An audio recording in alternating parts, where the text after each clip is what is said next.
नमस्कार। मुंशी प्रेमचंद की महफिल सजी है और आप सबका हार्दिक अभिनंदन। अगली कहानी जो हम पढ़ने जा रहे हैं उसका नाम है आप बीती।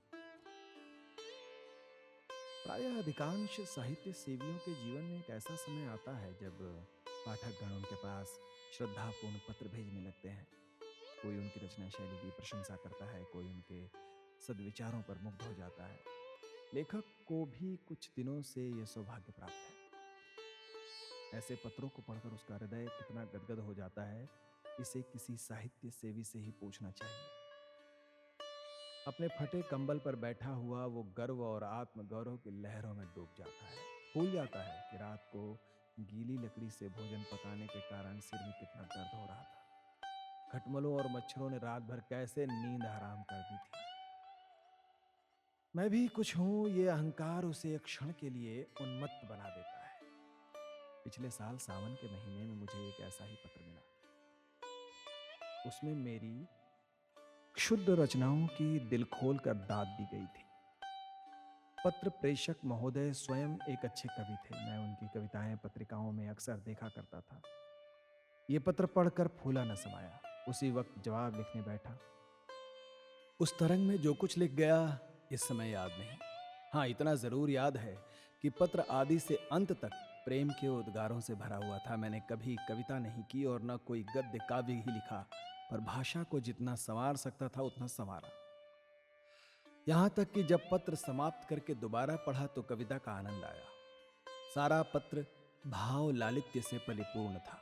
5वें दिन कवि महोदय का दूसरा पत्र आ पहुंचा। वो पहले पत्र से भी कहीं अधिक मर्मस्पर्शी था। प्यारे भैया, प्यारे भैया कहकर मुझे संबोधित किया गया था। मेरी रचनाओं की सूची और प्रकाशकों के नाम ठिकाने पूछे गए थे। अंत में ये शुभ समाचार है कि मेरी पत्नी, जो कि आपके ऊपर बड़ी श्रद्धा रखती हैं, वो बड़े प्रेम से आपकी रचनाओं को पढ़ती हैं।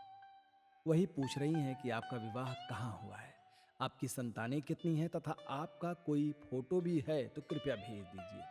मेरी जन्मभूमि और वंशावली का पता भी पूछा गया था। इस पत्र, विशेषतः उसके अंतिम समाचार ने मुझे पुलकित कर दिया। ये पहला ही अवसर था कि मुझे किसी महिला के मुख से, चाहे वो प्रतिनिधि द्वारा ही क्यों न हो, अपनी प्रशंसा सुनने का सौभाग्य प्राप्त हुआ। गुरूर का नशा छा गया। धन्य है भगवान, अब रमणियां भी मेरे कृत्य की सराहना करने लगी हैं। मैंने तुरंत उत्तर लिखा। जितने कर्ण प्रिय शब्द मेरी स्मृति के कोश में थे वो सब खर्च कर दिए। मैत्री और बंधुत्व से सारा पत्र भरा हुआ था। अपनी वंशावली का वर्णन किया। कदाचित मेरे पूर्वजों का ऐसा कीर्तिगान किसी भाट ने भी न किया होगा। मेरे दादा एक जमींदार के कारिंदे थे। मैंने उन्हें एक बड़ी रियासत का मैनेजर बतलाया। अपने पिता को, जो एक दफ्तर में क्लर्क थे, उस दफ्तर का प्रधानाध्यक्ष बना दिया। और काश्तकारी को जमींदारी बना देना तो साधारण बात थी। अपनी रचनाओं की संख्या तो न बढ़ा सका, पर उसके महत्व, आदर और प्रचार का उल्लेख ऐसे शब्दों में किया जो नम्रता की ओट में अपने गर्व को छिपाते हैं। कौन नहीं जानता कि बहुधा तुच्छ का अर्थ उससे विपरीत होता है और दीन के माने कुछ और ही समझे जाते हैं। स्पष्ट से अपनी बड़ाई करना उच्च खिलता है, मगर सांकेतिक शब्दों से आप इसी काम को बड़ी आसानी से पूरा कर सकते हैं। खैर, मेरा पत्र समाप्त हो गया और तब तक क्षण लेटर बॉक्स के पेट में पहुंच गया।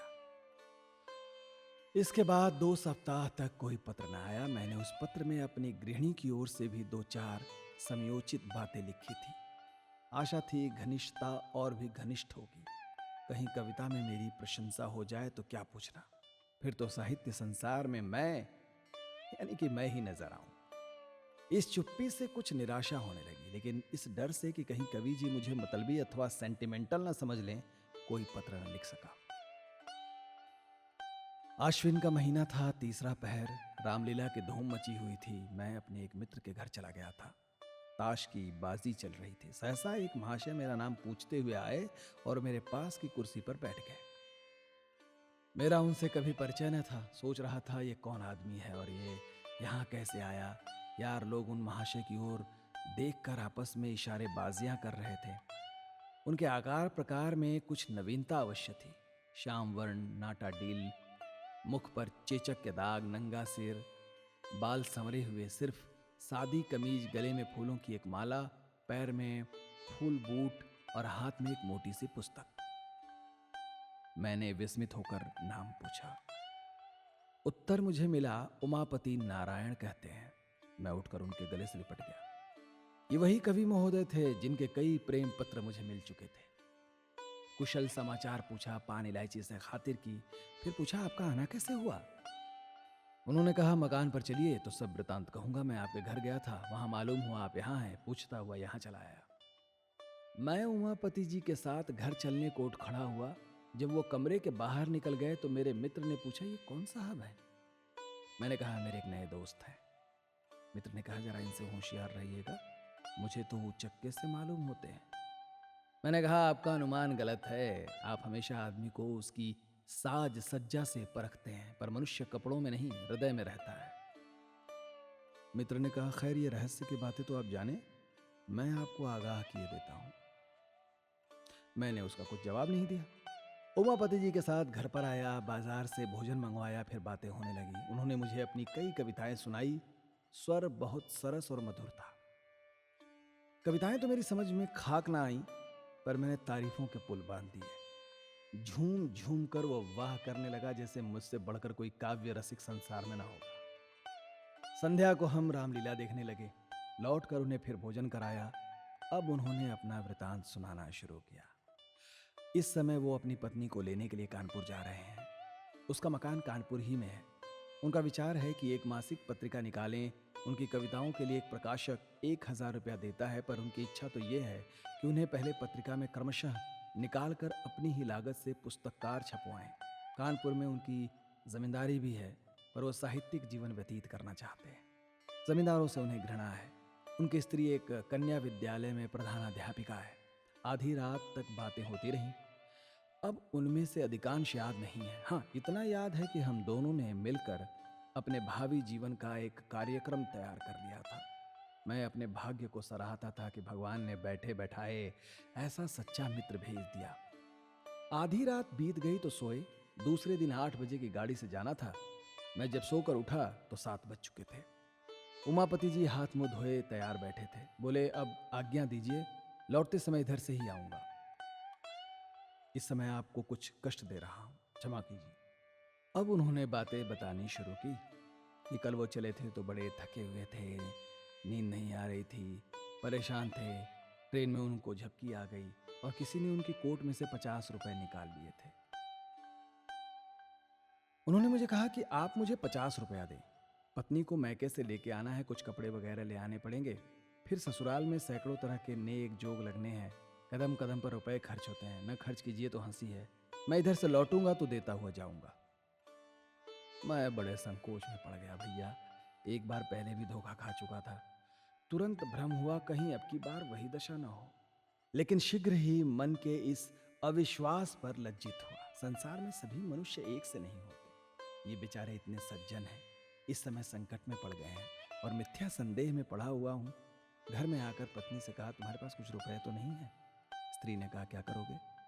मैंने कहा वो देखो मेरे मित्र जो कल आए हैं ना, उनके रुपए किसी ने गाड़ी में चुरा लिए। उन्हें बीवी को विदा कराने ससुराल जाना है, लौटती बार देते जाएंगे। पत्नी ने व्यंग करके कहा तुम्हारे यहाँ जितने मित्र आते हैं सब तुम्हें ठगने ही आते हैं? सभी संकट में ही पड़े रहते हैं। नहीं है मेरे पास रुपए, जाओ। मैंने खुशामद करते हुए कहा दे दे यार, प्लीज प्लीज, तैयार खड़े बैठे हैं, गाड़ी छूट जाएगी। स्त्री ने कहा कह दो इस समय घर में रुपए नहीं है। मैंने कहा ये कह देना आसान नहीं है। इसका अर्थ तो यह है कि मैं दरिद्र ही नहीं, मित्रहीन भी हूं। नहीं तो क्या मेरे पास 50 रुपए का इंतजाम नहीं हो सकता? उमापति को कभी विश्वास ना आएगा कि मेरे पास रुपए नहीं है। इससे तो अच्छा यही होगा कि उन्हें साफ साफ कह दिया जाए कि भैया हमें आप पर भरोसा नहीं है और हम आपको रुपए नहीं दे सकते। कम से कम अपना पर्दा तो ढका रह जाएगा। श्रीमती जी ने झुंझला कर संदूक की कुंजी मेरे आगे फेंक दी और कहा तुम्हें जितना बहस करना आता है ना, उतना कहीं आदमियों को परखना आता तो अब तक आदमी हो गए होते तुम। ले जाओ, दे दो, किसी तरह तुम्हारी मर्जात तो बनी रहे। लेकिन उधार समझकर मत दो, ये समझ लो कि पानी में फेंक दिए। मुझे आम खाने से काम था, पेड़ गिनने से नहीं। चुपके से रुपए निकाले और लाकर उमापति को दे दिए। फिर लौटती बार आकर रुपए दे जाने का आश्वासन देकर वो चल दिए। और इसके अगले भाग में हम जानेंगे कि उन्हें उनके रुपए वापस मिले या नहीं। तब तक के लिए नमस्कार।